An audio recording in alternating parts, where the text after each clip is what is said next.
Hello नमस्कार, आपका आज फिर से स्वागत है मेरे यूट्यूब चैनल में। तो आज हम कक्षा 7 का पाठ 2 के अभ्यास के प्रश्नोत्तर करेंगे। तो वीडियो देखने से पहले आप सब्सक्राइब करना न भूलें और बेल आइकन को भी ज़रूर दबाइए। तो आइए शुरू करते हैं। प्रश्न नंबर 1, उचित शब्द द्वारा रिक्त स्थानों की पूर्ति कीजिए। तो ये हमें खाली स्थान भरने हैं। मानव पोषण के मुख्य चरण dash dash dash dash M dash हैं। तो इसमें 4 और ये 5 जो हैं वो करने, जैसे अंतर्ग्रहण, पाचन, अवशोषण, स्वांगीकरण एवं निष्कासन। तो ये आप आराम से लिख सकते हैं। मानव शरीर की सबसे बड़ी ग्रंथि का नाम क्या है? यकृत।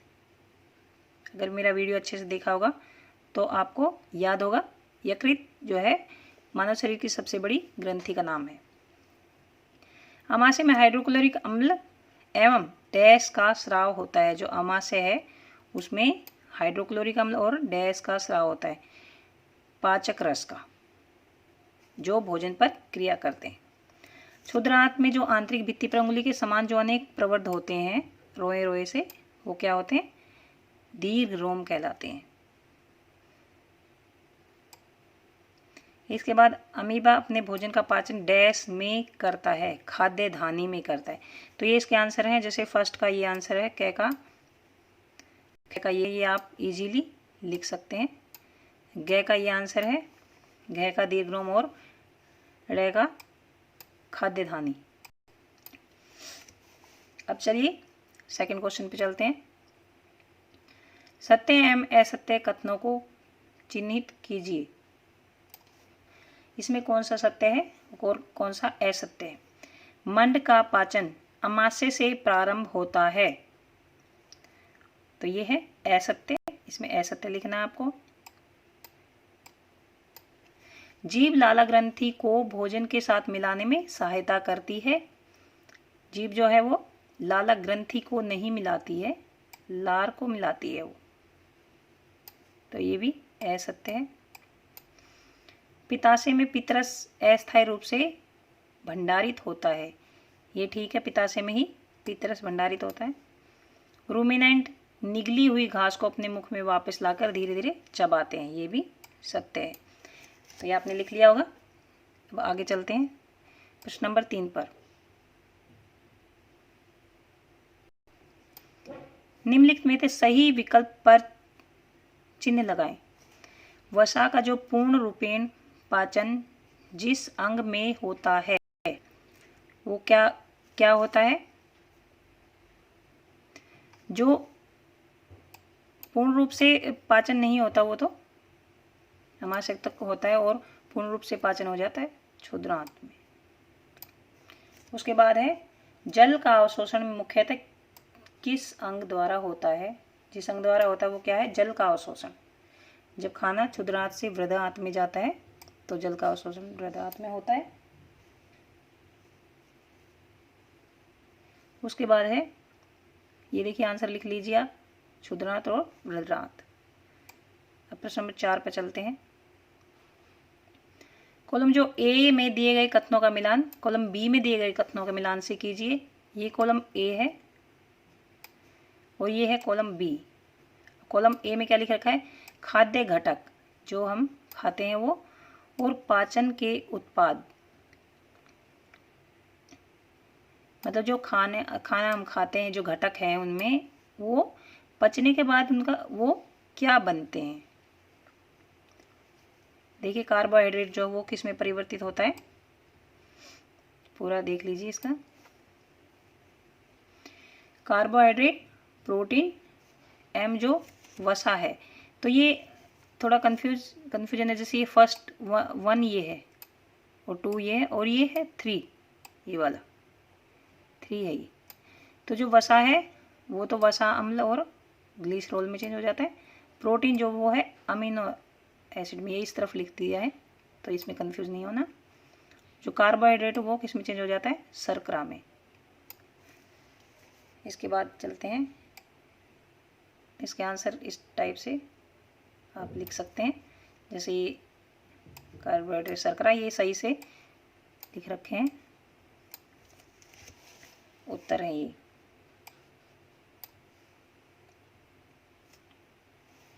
उसके बाद हम चलते हैं नेक्स्ट क्वेश्चन पर। दीर्घरोम क्या है, वह कहाँ पाए जाते हैं? ये बड़ा इंपॉर्टेंट क्वेश्चन है, काफी बार आ जाता है ये। दीर्घरोम क्या है, वह कहाँ पाए जाते हैं? दीर्घरोम छोटी आंत में पाए जाते हैं, पता है ये।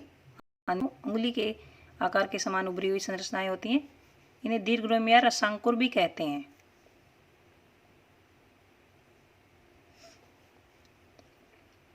कार्य, इसके कार्य क्या है? ये कार्य है, इसके नीचे थोड़ा आप ऐसे अंडरलाइन करेंगे। दीर्घरोम पचे हुए भोजन के अवशोषण हेतु आंत का आंतरिक स्तयी क्षेत्रफल बढ़ा देते हैं तथा पाचित भोजन का अवशोषण कर रक्त में मिलाने का कार्य करते हैं। ये इनके इसके कार्य हैं।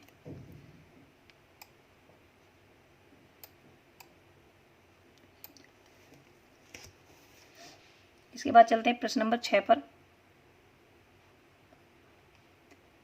पित्त कहाँ निर्मित होता है? यह भोजन के किस घटक में के पाचन में सहायता करता है? पित्त जो है, पित्त रस का निर्माण यकृत में होता है। यकृत लाल भूरे रंग की वह शरीर की सबसे बड़ी ग्रंथि है।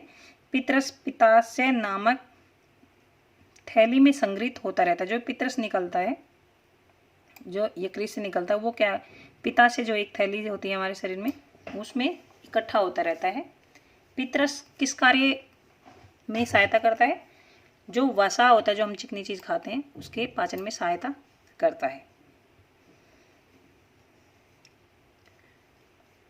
चलिए आगे चलते हैं प्रश्न नंबर 7 पर।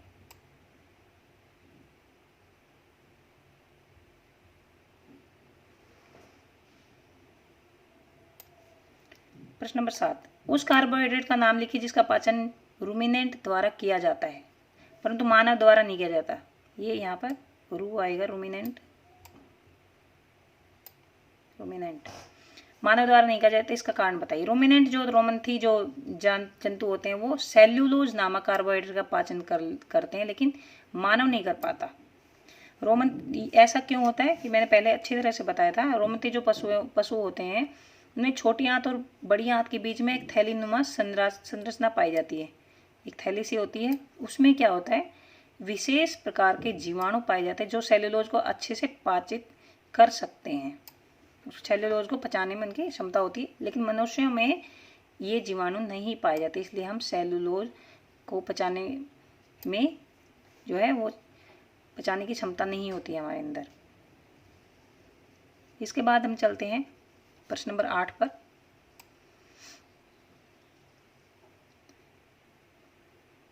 क्या कारण है कि हमें ग्लूकोज से ऊर्जा तुरंत प्राप्त होती है? हमारे शरीर में ग्लूकोज का विघटन ऑक्सीजन की सहायता से, किसकी सहायता से? ऑक्सीजन की सहायता से कार्बन डाइऑक्साइड और जल में तुरंत हो जाता है। जब हमारा ग्लूकोज विघटित होता है, कार्बन डाइऑक्साइड और जल में विघटित होता है, इस प्रक्रिया में ऊर्जा मुक्त होती है। यही ऊर्जा शरीर के विभिन्न भागों को अतिशीघ्र उपलब्ध हो जाती है। तो इसमें जो ऊर्जा मुक्त होती है, तो वो ऊर्जा हमें साथ साथ ही शीघ्र ही उपलब्ध हो जाती है। इसके बाद है प्रश्न नंबर 9। आहार नाल के कौन से भाग द्वारा निर्मित निम्न क्रियाएं संपादित होती है? आहार नाल जो है उसके कौन से भाग से कौन सी क्रियाएं होती हैं? एक तो जैसे पचे हुए भोजन का अवशोषण कौन करता है? छोटी आंत, इसको क्षुद्र आंत भी लिखते हैं। भोजन को चबाना मुख में होता है। जीवाणु नष्ट करना आमाशय में होता है, जो हाइड्रोक्लोरिक अम्ल स्रावित होता है, या ऐसे पाचक रस स्रावित होते हैं, जीवाणु को नष्ट करते हैं। भोजन का संपूर्ण पाचन कहाँ होता है? छोटी आंत में। मल का निर्माण बड़ी आंत में होता है। जो वेस्ट मटेरियल है वो बड़ी आंत में निर्मित होते हैं। उसके बाद है मानव एवं अमीबा में पोषण की कोई एक समानता या एक अंतर बताइए। मानव और अमीबा बिल्कुल एक दूसरे से अलग है, लेकिन उनके पोषण में कोई एक समानता जरूर है। तो यह मानव और अमीबा के पोषण में एक समानता यह है कि जटिल जो पदार्थ हैं, जटिल खाद्य पदार्थ, उनको सरल खाद्य पदार्थों में ये परिवर्तित करते हैं। सभी में होता है ये, सभी जीव जंतुओं में, और इससे ऊर्जा मुक्त होती है। और दोनों में अंतर क्या है कि मानव में विकसित पाचन तंत्र पाया जाता है, जबकि अमीबा तो एक कोशिकीय जीव है, तो इसमें विकसित पाचन तंत्र का अभाव होता है। विकसित पाचन तंत्र इसमें नहीं होता है, नहीं पाया जाता। मानव जो है वो बहुकोशिकीय जीव है, तो उसमें एक विकसित पाचन तंत्र पाया जाता है। प्रश्न नंबर 11 पे आइए। कॉलम ए के जो शब्द हैं उनका कॉलम बी से उचित मिलान कीजिए। कॉलम ए ये है और ये कॉलम बी है। इसके सारे शब्द देखते हैं। यह है लाला ग्रंथि, अमाशय, यकृत, मलाशय, क्षुद्रांत और वृदांत। यह पित्त रस का स्रावण, बिना पचे भोजन का भंडारण। लाला रस स्रावित करता है, अम्ल का निर्मोचन, पाचन का पूरा होना और जल का अवशोषण और मल त्याग। अब इसमें लाला ग्रंथि का आएगा, लाला स्रावित करना।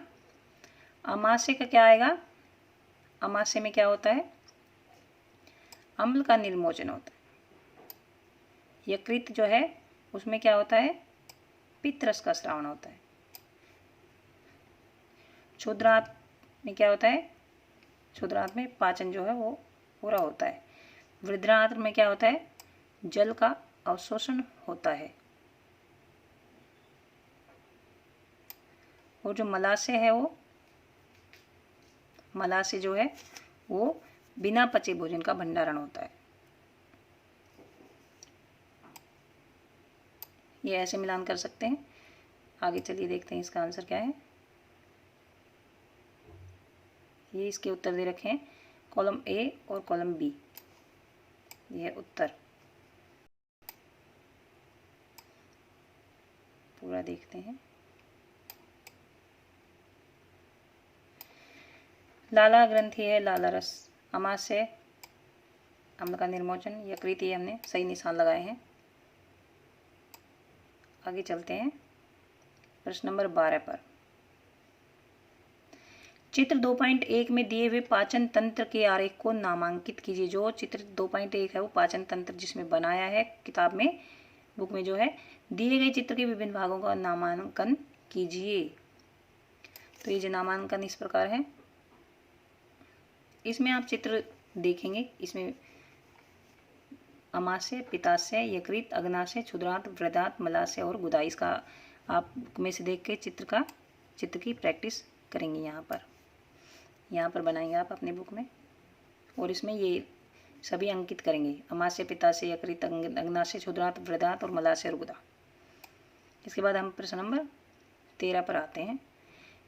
क्या हम केवल हरी सब्जियां या घास का भोजन कर जीवन निर्वाह कर सकते हैं? क्या हम केवल हरी सब्जियां या घास का भोजन करके जीवन निर्वाह कर सकते हैं? इस पर चर्चा कीजिए। हरी सब्जियों और घास पर